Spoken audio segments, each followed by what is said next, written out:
The Arizona sun wasn't just hot, it was mean. It was the kind of heat that baked the truth right out of a man, leaving nothing but dust and lies.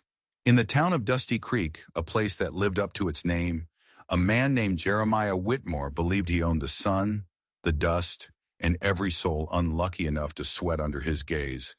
He stepped out of the bank, his fancy boots clicking on the boardwalk, a sound like a clock ticking down to something terrible.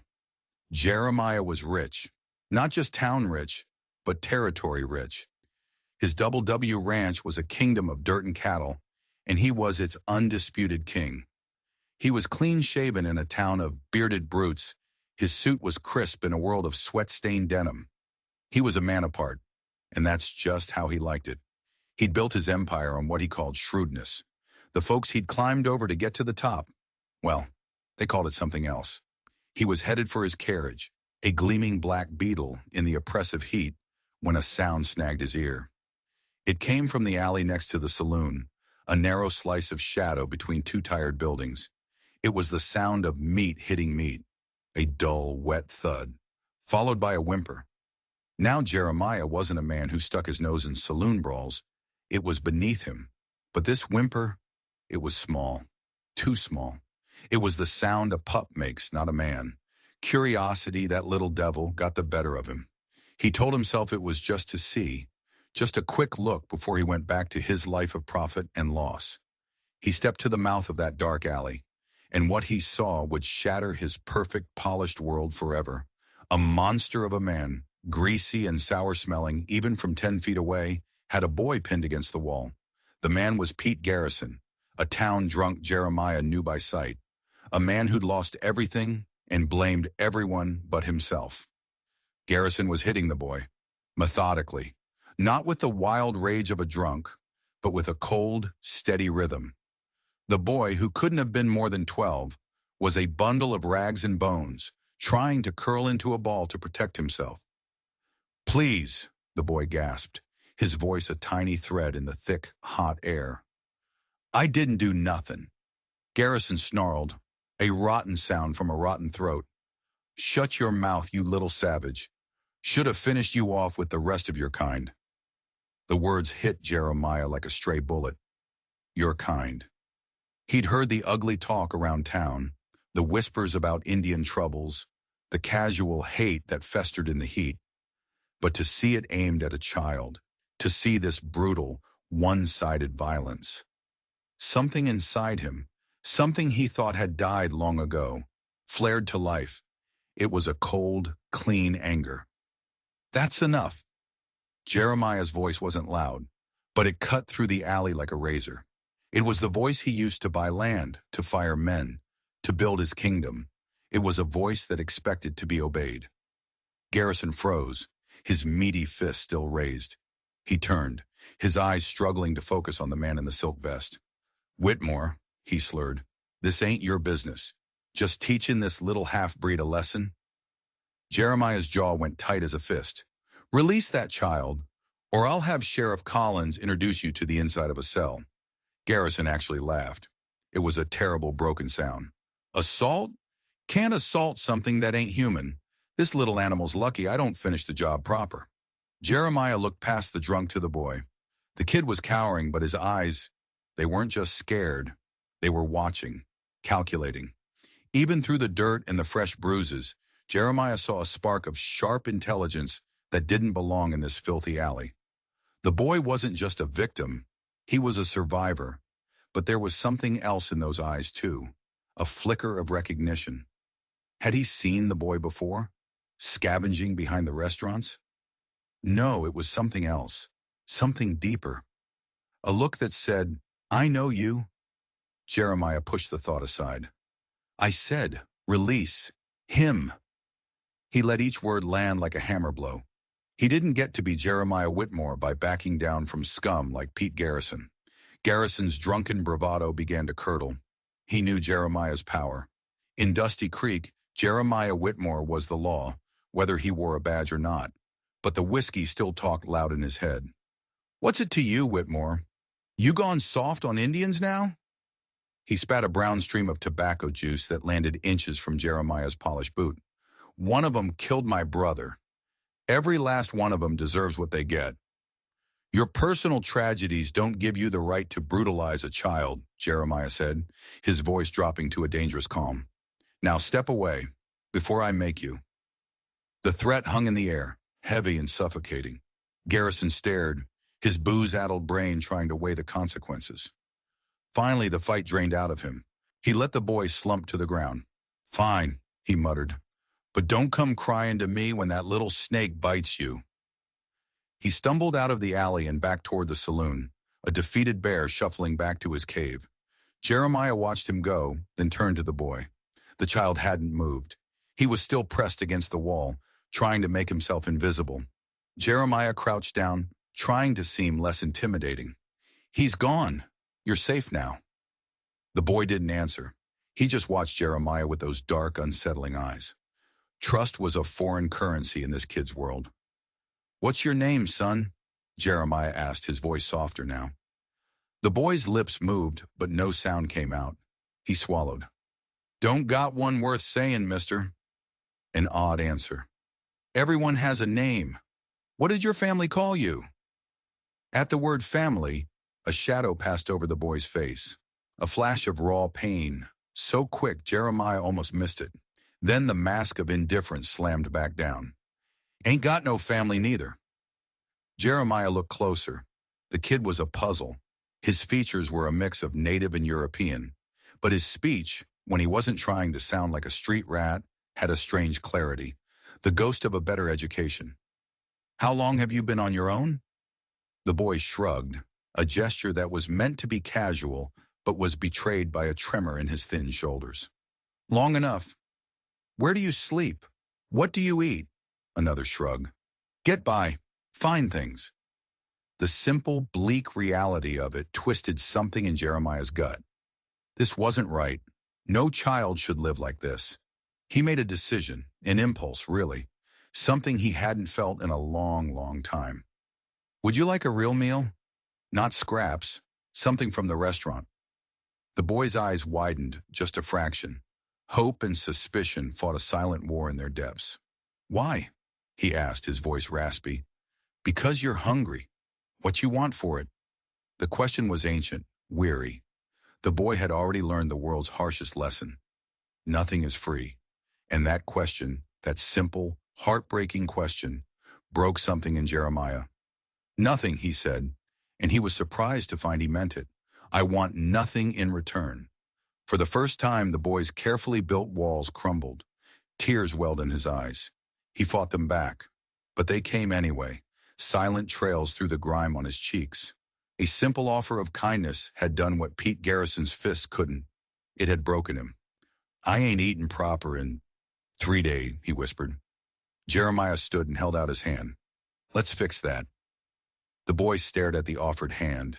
It was clean, manicured, the hand of a man who had never known a day of real hunger. After a long moment, the boy reached out and placed his small, filthy hand in Jeremiah's. The contact was like a jolt of electricity. As they walked out of the alley and into the brutal sun, Jeremiah felt a strange sense of unease. He thought he was the one doing the rescuing. He was about to learn how wrong he was. They walked toward Murphy's restaurant, the boy limping slightly. He stumbled on a loose board, and as Jeremiah reached out to steady him, the back of his ragged shirt pulled tight. For a split second, Jeremiah saw the skin beneath, and his blood ran cold. Scars, not the random angry marks of a fresh beating. These were old, white and silver against the boy's tan skin. They were deliberate, methodical, a pattern of lines and shapes that looked less like a wound and more like a message, a brand. Jeremiah quickly looked away, his heart hammering against his ribs. He kept a gentle smile on his face, but his mind was reeling. What in God's name had been done to this child? This wasn't just a story of a homeless orphan. This was something else entirely, something darker. And as they stepped into the cool dimness of the restaurant, Jeremiah had the chilling feeling that he hadn't saved a boy from an alley. He had invited a ghost to his table, a ghost with a story etched into his very skin. And that story, he was starting to suspect, was going to cost him a whole lot more than the price of a meal. Murphy's restaurant was an oasis of calm in the sweltering afternoon. The owner, a barrel-chested Irishman with a kind smile, greeted them warmly. "Mr. Whitmore, good to see you, sir." His eyes flickered to the boy, taking in the rags and bruises, but his smile never wavered. He was a good man, Seamus Murphy. "My young friend here is in need of a hot meal, Seamus," Jeremiah said, guiding the boy to a quiet booth by the window. "Right away, sir," Murphy boomed. "Beef stew and fresh bread for the lad, and a slice of my apple pie. Best in the territory." The boy's eyes went wide at the mention of pie. It was a small, childish reaction that was painfully out of place on his old guarded face. As Murphy bustled off, Jeremiah sat opposite the boy and truly studied him. In the better light, he could see the details he'd missed in the alley. The boy was maybe 12, but starvation had made him look younger. His hair under the dirt was a rich brown. But it was his hands that fascinated Jeremiah. They were grimy, but the fingers were long and slender. When he reached for a glass of water, he did it with a strange, unconscious grace. "You weren't always on the streets," Jeremiah said quietly. It wasn't a question. The boy's hand froze. "Don't know what you mean." "Your manners," Jeremiah pressed gently. "The way you hold yourself. Someone taught you." The boy looked like a cornered animal, his eyes darting to the door. He was ready to bolt. But just then, Murphy arrived with a steaming bowl of stew, the smell rich and intoxicating. The aroma seemed to chain the boy to his seat more effectively than any lawman could. He stared at the food as if it were a mirage. He picked up the spoon with a trembling hand and took the first bite. His eyes closed.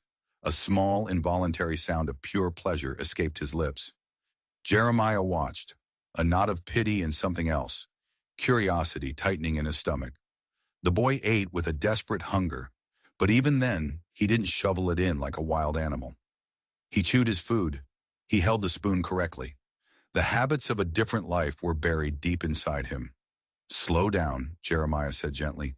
"No one's going to take it from you." The boy paused, his eyes full of a sorrow that no child should possess. "Sometimes," he said, his voice flat, "if you don't eat fast, someone bigger comes and takes it." The casual horror of that statement landed like a punch to Jeremiah's gut. He had built his world on a foundation of power and control, but he'd never had to think about someone stealing his next meal. He had created scarcity for others, but had never experienced it himself. The boy, this small, scarred child, was a living testament to a world Jeremiah had helped create, but had never had to live in. After the boy had scraped the bowl clean, Murphy brought the pie. It was a masterpiece, a golden-crusted slice of heaven. The boy stared at it, his throat working. I can't remember the last time I had pie," he whispered. "Try," Jeremiah prompted, leaning forward. "When you do remember, what was it?" The boy's face went distant. For a moment, the walls he'd built around himself seemed to dissolve. "Christmas," he said, his voice barely audible. My mama made pumpkin pie. She said it was tradition, that her mama taught her, and someday she'd teach." His voice broke. The walls slammed back into place, harder and higher than before. "Teach who?" Jeremiah asked softly. The boy shook his head violently. "Don't matter. That was before." "Before what?" But the boy was gone, retreated back into his shell. He attacked the pie with a silent intensity, shutting Jeremiah out completely. As he watched the boy eat, a strange, powerful idea began to form in Jeremiah's mind. An idea that would change everything. He couldn't just leave this boy to the streets. He couldn't unsee the scars. He couldn't unhear that story about Christmas pie. "What happens after this?" Jeremiah asked. "When you're done eating?" The boy shrugged without looking up. "Find a place to sleep. Try not to run into Garrison again. And tomorrow? Same as today. Try to find food. Try to stay alive." It was a bleak existence, accepted with a chilling matter-of-factness. This child expected nothing from the world but pain and hunger. "What if," Jeremiah said, choosing his words carefully, "there was another option?" The boy's spoon stopped. He looked up, his eyes narrow and suspicious. "What kind of option?" "You could come with me, to my ranch. There's food, a clean bed. No one would hurt you there." The boy put his spoon down. The look he gave Jeremiah was not that of a child. It was the look of a man who has signed too many bad contracts. And what would I have to do? Nothing, Jeremiah said. Just be a child. Be safe. Why? The boy's voice was sharp. Why would you do that for me? It was the question of the hour. Why was he doing this? Was it pity? Guilt for living a life of comfort while this child suffered? Or was it something else? A strange, compelling need to solve the puzzle this boy presented. Because everyone deserves a chance, Jeremiah said, and the words felt hollow even to him. The boy stared at him for a long, silent moment, weighing, measuring. If I come with you, he said finally, his voice low and serious, and I decide I don't like it, you'll let me go. You won't try and make me stay. The question was a window into a dark past. He wasn't asking for a favor. He was negotiating the terms of his surrender. He was afraid of being trapped. Again. You have my word, Jeremiah said, his own voice sounding thick.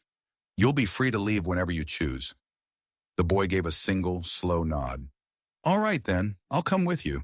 He picked up his spoon and took the last bite of pie. But I ain't telling you my real name. Some things are better left buried. As they left the restaurant, Jeremiah felt a sense of triumph mixed with a deep foreboding. He was bringing this mysterious, scarred boy back to his kingdom, the Double W Ranch, his fortress of solitude and success. The carriage ride was silent, the boy staring out the window as the dusty streets of the town gave way to the vast, open expanse of Jeremiah's land. The sun was setting, painting the sky in bloody shades of orange and purple.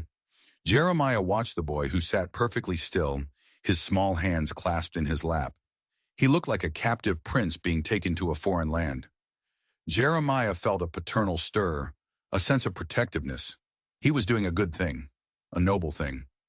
But as the sprawling buildings of the Double W came into view, the boy's posture changed. He didn't gasp in awe at the size of the main house. He didn't marvel at the endless herds of cattle. He leaned forward, his face pressed against the glass, and his expression wasn't one of wonder. It was one of cold, hard, chilling recognition. The boy turned his head slowly and looked at Jeremiah. The fear and hunger were gone from his eyes. They had been replaced by something else, something that made the hairs on Jeremiah's arms stand on end.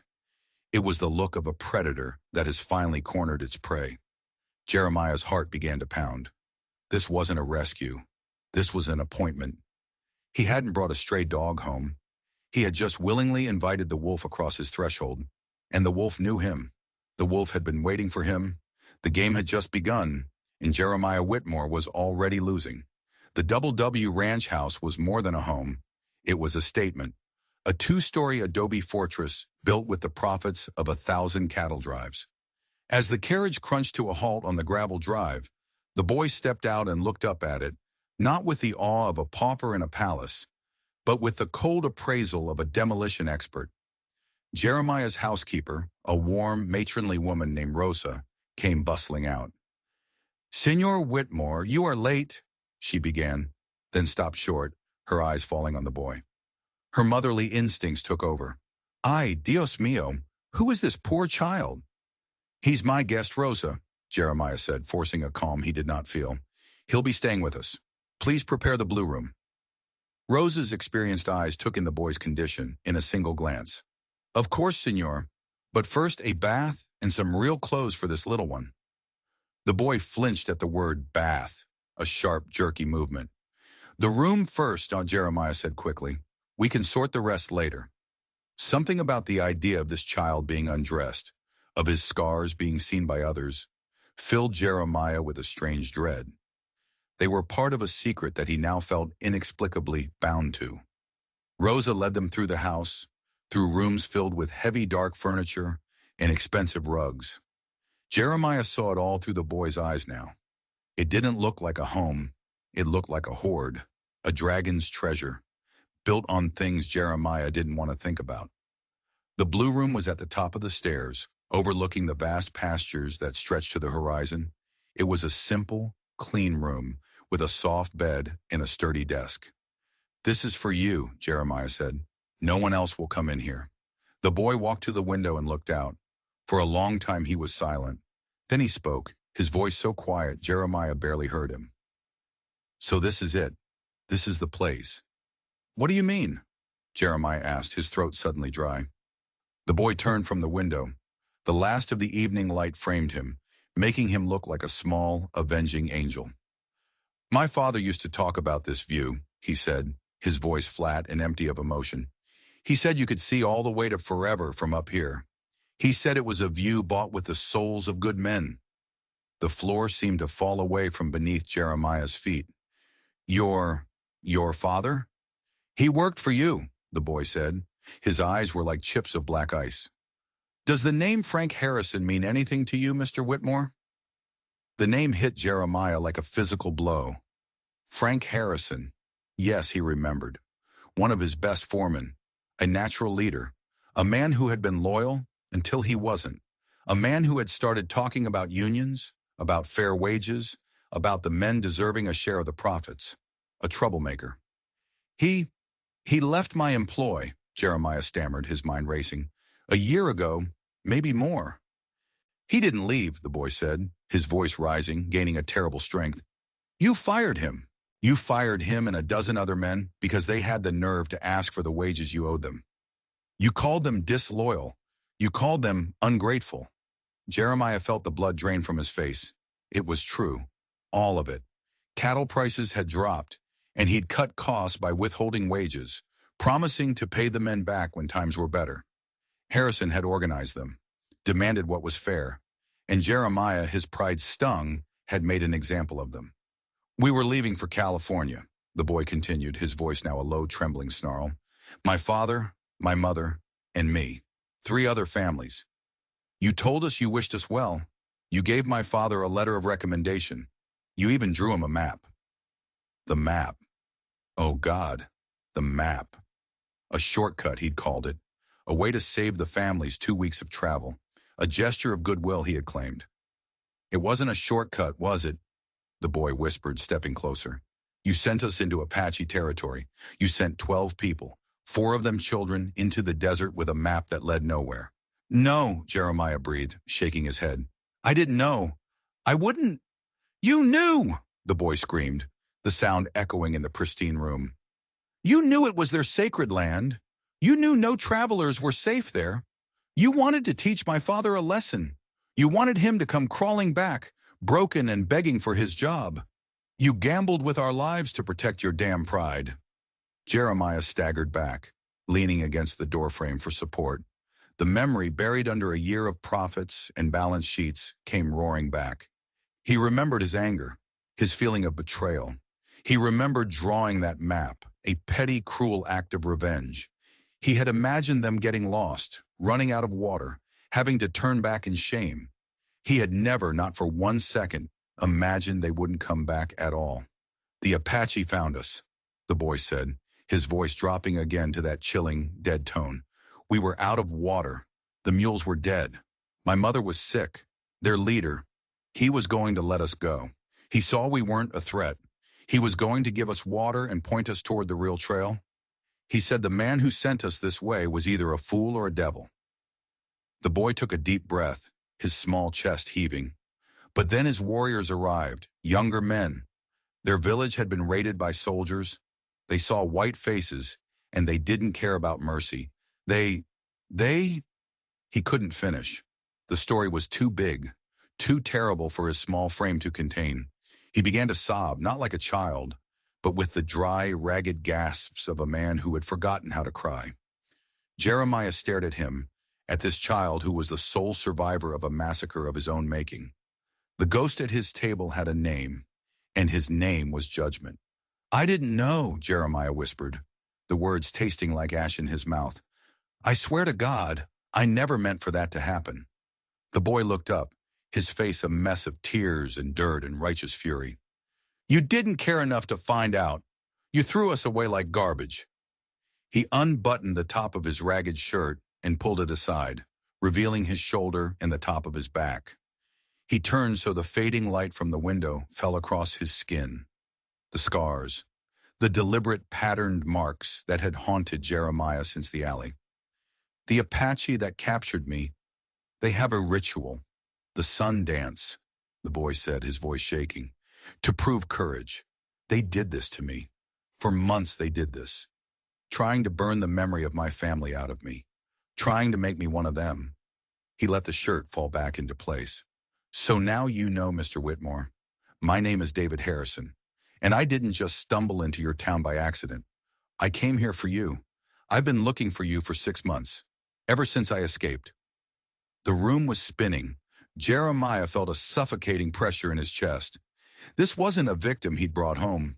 It was an executioner, a small 12-year-old boy who had walked out of the jaws of hell with a single purpose: to find the man who had sent him there. What? What do you want? Jeremiah asked, his voice a hoarse whisper. Money?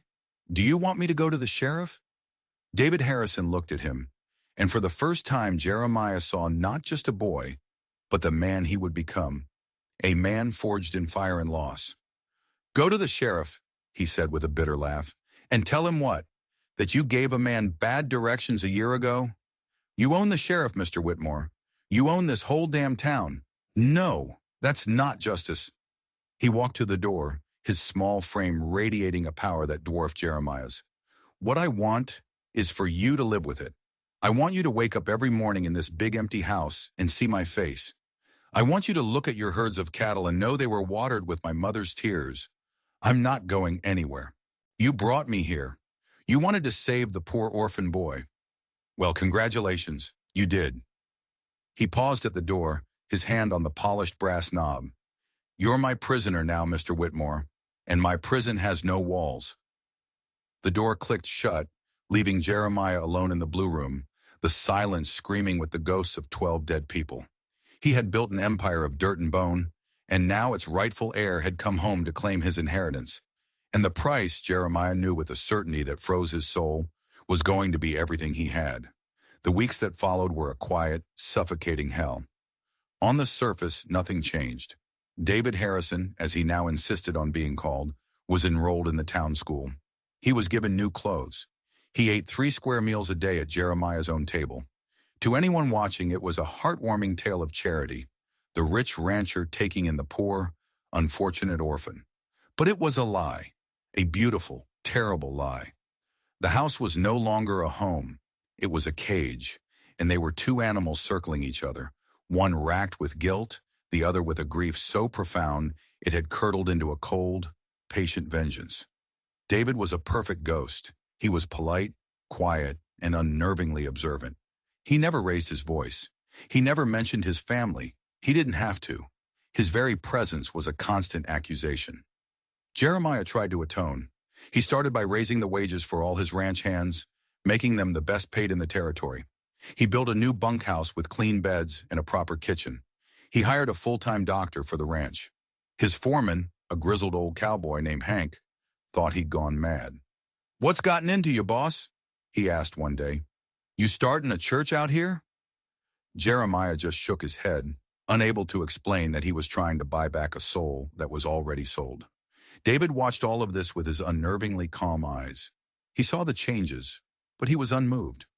One evening, as they sat on the porch watching the sun bleed across the sky, Jeremiah finally broke the suffocating silence between them. Is this helping? He asked, his voice raw. The things I'm doing for the men. Is it enough? David didn't look at him. He kept his eyes on the horizon. You're not doing it for them, he said simply. You're doing it for you. You think you can balance the scales. A new bunkhouse for a dozen dead souls? It doesn't work that way. The boy's insight was as sharp as a surgeon's scalpel. He was right. Every good deed was a desperate, selfish act of self-preservation, a way to try and sleep at night. But sleep never came. Every time Jeremiah closed his eyes, he saw the map. He saw the faces of the children he had condemned. But David was doing more than just watching. He was learning. He spent his afternoons not playing with the other children, but talking to the ranch hands. He'd listened to their stories, their complaints, the same complaints his father had once voiced. He learned their names, their wives' names, how many children they had. He was a quiet, unassuming presence, a boy taking an interest in the workings of the ranch. But Jeremiah saw it for what it was, The boy was gathering intelligence. He was mapping the terrain of Jeremiah's kingdom, finding its weaknesses, its fault lines. The men who had initially been wary of the boss's strange new ward grew to like David. They saw a quiet, respectful boy. They didn't see the general scouting the battlefield. Then came the twist Jeremiah never saw coming. It started with Pete Garrison, the drunk from the alley. He showed up at the ranch one day, sober and shaking, begging for a job. Any job. "I'm a hard worker, Mr. Whitmore," he pleaded. I fell on hard times." The old Jeremiah would have had him thrown off the property, but the new guilt-ridden Jeremiah saw another chance at penance. He gave Garrison a job mucking out stables. It was the lowest work on the ranch, but it was a wage. A week later, Jeremiah saw David talking to Garrison behind the stables. It wasn't a chance meeting. David was speaking in a low, intense voice, and Garrison was listening, his head bowed, nodding slowly. A cold dread trickled down Jeremiah's spine. What was the boy doing? He found out the next night. He was in his study, going over the books, when he heard a knock at the door. It was David. He stood there, his face pale in the lamplight. "I think you should come to the bunkhouse," he said. "What is it? Is something wrong?" "The men want to talk to you," David said. His eyes were unreadable. When Jeremiah entered the bunkhouse, the long, narrow room fell silent. All 30 of his ranch hands were there. They weren't sitting around playing cards or relaxing. They were standing, waiting for him. Hank, his foreman, stood in the center, his hat in his hands. And beside him, clean-shaven and sober, stood Pete Garrison. "What's going on, Hank?" Jeremiah asked, his voice sounding weak in the heavy silence. Hank looked at the floor. "The men have some questions, boss, about the Harrisons and the other families." Jeremiah's world tilted on its axis. He looked at David, who stood near the door, a silent observer. The boy hadn't told them. He wouldn't have to. He had found a better weapon. "Pete here," Hank continued, gesturing to Garrison. "He remembers some things. About that time. About how you were angry. About how you bragged about teaching Frank Harrison a lesson he'd never forget." Jeremiah looked at Garrison. The drunk he'd dismissed as human trash was now standing as his accuser. "Garrison, you were fired for theft," Jeremiah snapped, falling back on his old authority. "No, sir," Garrison said, his voice surprisingly steady. "I was fired because I wouldn't go along with it. You wanted me to damage their wagon before they left, to make sure they didn't get far. I said no. That's when you accused me of stealing. You ruined me, Mr. Whitmore, because I wouldn't help you." It was another lie. Garrison had been a thief, but in this room, with these men, whose side would they take? The rich owner who had underpaid them for years, or one of their own? Jeremiah looked from face to face. He saw suspicion. He saw anger. He saw years of resentment boiling to the surface. David had done this. He had found the one man who held a grudge, cleaned him up, and aimed him like a loaded gun. He had planted a seed of doubt, and now it was growing into a forest of accusation. "It wasn't like that," Jeremiah said, his voice pleading. "It was a mistake, a terrible mistake." "Is that what you call it?" a voice called from the back. "A mistake?" Then the bunkhouse door opened again, and Rosa, his housekeeper of 20 years, the woman who had practically raised him, stepped inside. Her face was set like stone. "Rosa, what are you doing here?" Jeremiah asked, bewildered. She didn't look at him. She looked at the men. "My brother," she said, her voice ringing with a strength Jeremiah had never heard before, "was a scout for the army.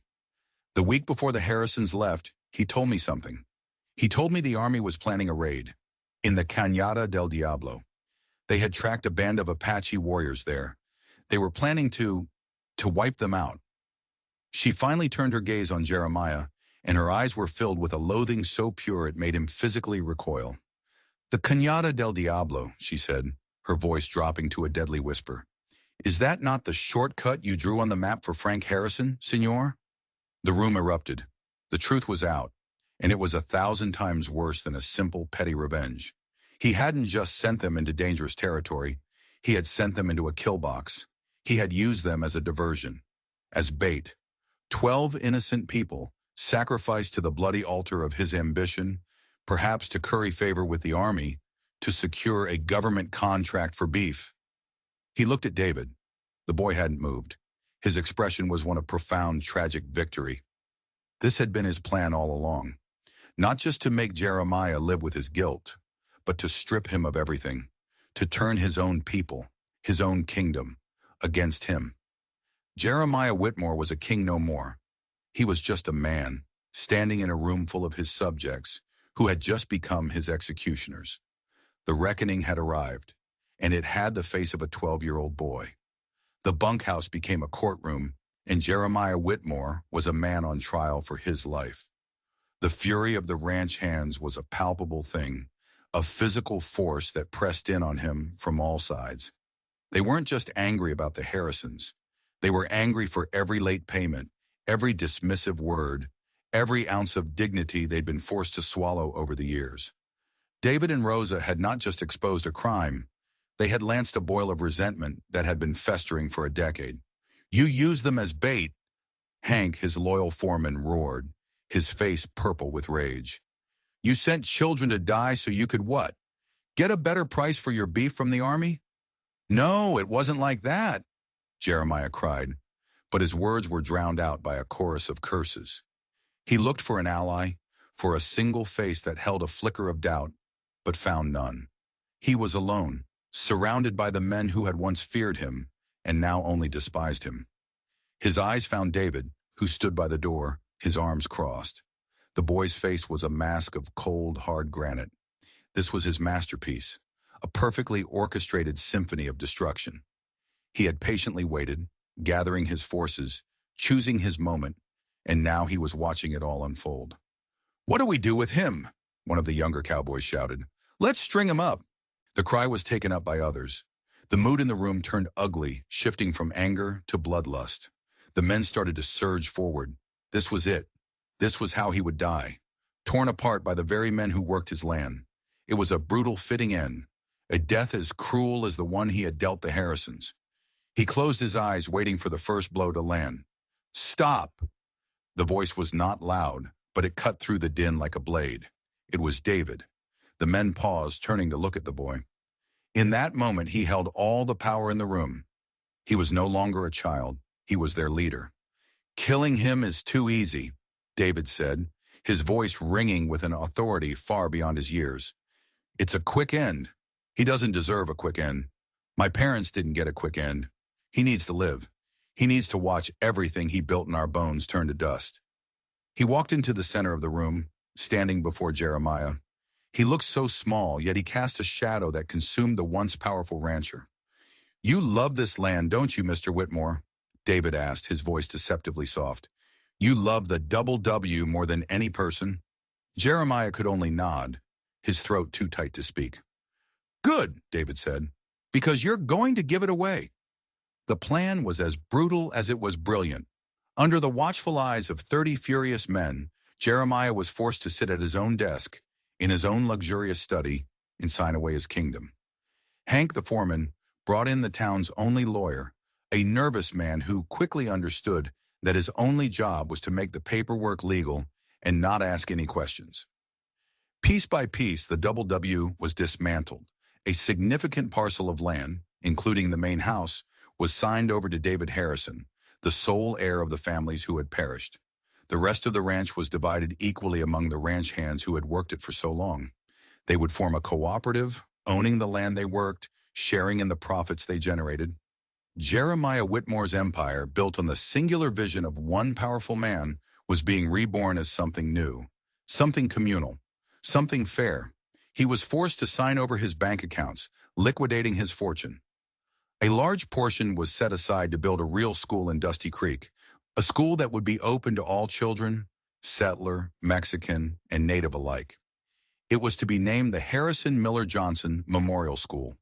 The rest of the money was placed in a trust for the community, to be managed by a board made up of Hank, Rosa, and Seamus Murphy from the restaurant. When it was all over, Jeremiah was left with nothing but the clothes on his back and a single horse. He stood on the porch of the house that was no longer his, a pauper on the steps of his former palace. The sun was rising, casting a golden light on a world that had been irrevocably changed. The ranch hands, now landowners, watched him, their faces a mixture of triumph and grim satisfaction. Rosa stood with her arms around David, her expression one of painful, hard-won peace. Jeremiah looked at David. "What now?" he asked, his voice a broken whisper. "Now you leave," David said. "You ride out of here, and you don't ever come back. You get to see what it's like, to have nothing, to be at the mercy of the world, to live the life you forced on so many others." Jeremiah nodded slowly. He walked to his horse, his movements stiff and old. As he swung himself into the saddle, he looked back one last time at the boy who had destroyed him. "David," he said, "will you ever be able to forgive?" David was silent for a long time.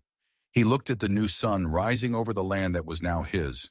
He thought of his mother's pumpkin pie, his father's calloused hands, the faces of the children who had died in the desert.